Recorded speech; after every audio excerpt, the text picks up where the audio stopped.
ಇಲ್ಲಿ ಅಭಿವೃದ್ಧಿಗೆ ಕೊಡಬೇಕಾದಂಥ ಹಣ ಯಾವ ರೀತಿ ಇವತ್ತು ಸೋರಿಕೆ ಆಗ್ತಿದೆ ಅಂತಕ್ಕಂಥದ್ದು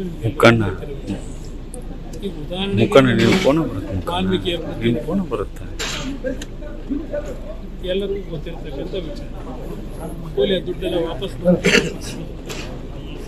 ಅದರಿಂದ ದುರ್ಬಳಕೆ ಅನ್ನೋದು ಯಾವ ರೀತಿ ಇದೆ ಇದೊಂದು ಸುಮ್ಮನೆ ಉದಾಹರಣೆ ಕೊಟ್ಟಿದ್ದೀವಿ. ಅದು ಭಾಳ ಹೇಳಬೇಕು ಅನ್ನೋದಾದರೆ ಈ ರಾಜ್ಯದಲ್ಲಿ ನಾಡಿನ ಜನತೆ ಸರ್ಕಾರದ ಖಜಾನೆಯನ್ನು ತುಂಬಿಸ್ತಕ್ಕಂಥ ಕೆಲಸದಲ್ಲಿ ನಾಡಿನ ಜನತೆ ಸಂಪೂರ್ಣವಾಗಿ ಸರ್ಕಾರಕ್ಕೆ ಸಹಕಾರ ಕೊಟ್ಟಿದ್ದಾರೆ.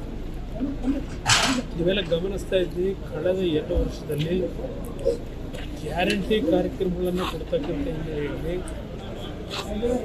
ಆ ಒಂದು ಕಾರಣಗಳನ್ನು ಕೊಟ್ಟು ಯಾವ ಬಾಬ್ನಲ್ಲಿ ಎಷ್ಟೆಷ್ಟು ತೆರಿಗೆಯನ್ನು ಏರಿಕೆ ಮಾಡಿ ಜನಗಳ ಜೊತೆ ಕೈ ಹಾಕಿದ್ದಾರೆ.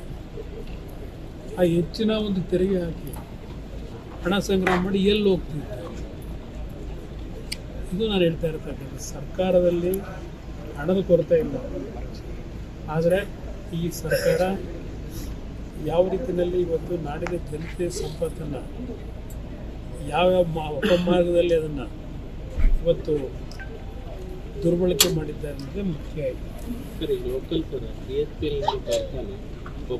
ನೋಡದೆ ಪರಮಪೂಜ್ಯ ಸ್ವಾಮೀಜಿಯವರ ನೇತೃತ್ವದಲ್ಲೇ ಇತ್ತೀಚೆಗೆ ಒಂದು ಭಾಗದ ಈ ಒಂದು ಕೊಪ್ಪಳ ಜಿಲ್ಲೆಯ ಪಕ್ಷಭೇದ ಮರೆತು ಬಹುಶಃ ನಮ್ಮ ಚಂದ್ರಶೇಖರ್ ಅವರು ಇಲ್ಲಿದ್ದಾರೆ ರೀತಿಯಲ್ಲಿ ಅವರು ಸಹ ಭಾಗವಹಿಸಿದ ಪತ್ರಿಕೆಯಲ್ಲಿ ಗಮನಿಸಿದ್ದಾರೆ.